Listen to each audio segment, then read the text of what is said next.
Growing up in the rural province of Wallo, Ethiopia, Yetnebersh Nigussie was thought to have little prospects for success in life after she became blind as a result of meningitis.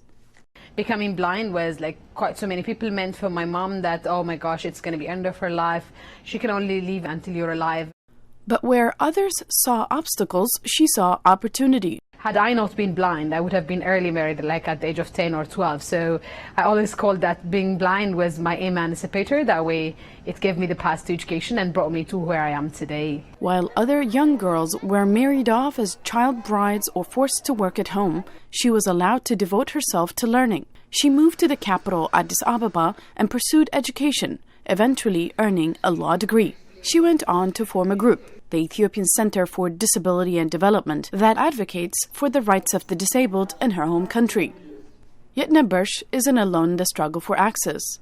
An estimated 15 million people in Ethiopia live with disabilities, and they are often stigmatized by society and have heightened risk of poverty. She says society assumes people with disabilities are unable to perform even the most basic tasks.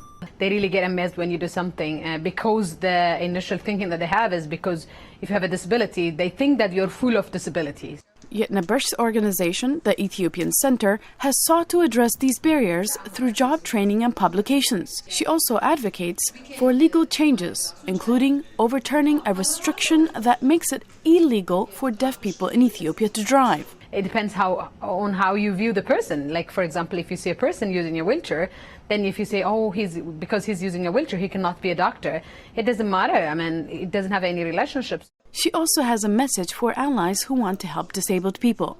So that way people can help us to unlock our potentials, to become who we can be. Salem Solomon, VOA News, Washington.